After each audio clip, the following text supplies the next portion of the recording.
হায়দার আকবর খান রণ বাংলাদেশের রাজনীতির ইতিহাসের অন্যতম গুরুত্বপূর্ণ নাম। বিশেষত আমরা যখন ৬০-এর দশক, সেই উত্তাল সময়ে ছাত্র আন্দোলন, গণমানুষের উত্থান, ৬৯-এর গণ অভ্যুত্থান, ৭১-এর মুক্তি সংগ্রাম, এই সবগুলো জায়গায় হায়দার আকবর খান রণ তরুণ, তখন ছাত্রনেতা, সেখান থেকে তরুণ রাজনৈতিক নেতা হিসেবে তার যে সংগঠকের ভূমিকা, সেইটা একটা বড় কীর্তি, এবং সেই কীর্তি তাকে সবসময় পরবর্তী প্রজন্মের কাছে উজ্জ্বল রাখবে। স্বাধীনতার পরেও গত এই ৫৩-৫৪ বছর ধরে তিনি তাঁর দিক থেকে সর্বাত্মক চেষ্টা করেছেন কিভাবে এই দেশে মানুষের একটা যে মুক্তির স্বপ্ন ৭১ সালের আগেই দেখা হয়েছিল, তাকে বাস্তবায়ন করতে। রাজনৈতিক তো মতপার্থক্য বিভিন্ন দলের সাথে, বিভিন্ন ব্যক্তির সাথে ব্যক্তির থাকে, কিন্তু মতপার্থক্য ঊর্ধ্বে উঠে হায়দার আকবর খান রণ যে এই দেশের মানুষের সংগ্রামের সাথে নিজেকে নিবেদিত রাখতে চেয়েছেন, এই বিষয়ে সকলেই একমত হবেন।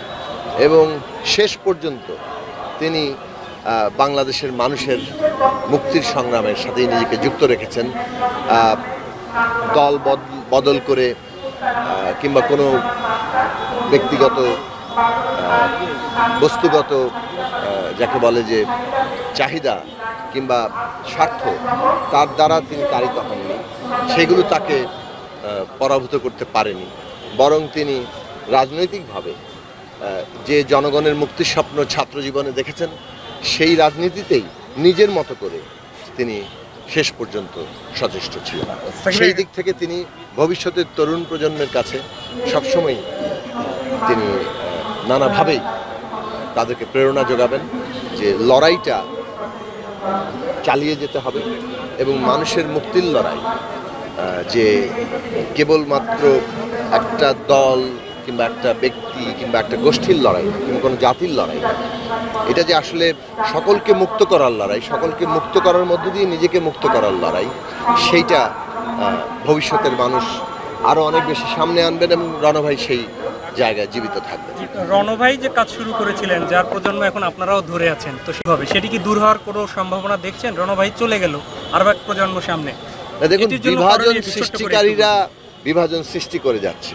বিভাজন সৃষ্টি করার মধ্যে দিয়ে তারা ক্ষমতা ধরে রাখতে চায়, আধিপত্য কায়েম করতে চায়। আবার মানুষ এইসব বিভাজনের বিরুদ্ধে লড়াই করছে নিজের অস্তিত্বের স্বার্থে, নিজের বাঁচার স্বার্থে। রাজনীতিতে শক্তি ভারসাম্য কখনো কখনো নিপীড়করা, গণবিরোধীরা শক্তি অর্জন করে ফেলে, প্রাধান্য বিস্তার করে। এর অর্থ এই নয় যে এটা চিরস্থায়ী বন্দোবস্ত। এই যে আজকে গণবিরোধীরা, বিভাজন সৃষ্টিকারীরা মানুষের উপরে ব্যাপক প্রাধান্য সৃষ্টি করেছে, এইটার বিরুদ্ধে গণমানুষের সংগ্রাম হচ্ছে, বিশ্বব্যাপী হচ্ছে, যুক্তরাষ্ট্রে হচ্ছে, ইউরোপে হচ্ছে, আমাদের পার্শ্ববর্তী দেশ ভারতে হচ্ছে, বাংলাদেশেও হচ্ছে। এবং বাংলাদেশে এই শক্তি, বিভাজন সৃষ্টিকারীদের যে আধিপত্য, তাদের যে প্রাধান্য, তাদের যে নানান দমনপীড়ন, বল প্রয়োগে ক্ষমতা রেখা, এগুলোর বিরুদ্ধে লড়াই করছেন, এবং এই লড়াই আরও দ্রুত শক্তি অর্জন করবে বলে আমরা বিশ্বাস করি এবং বিজয় অর্জন করব।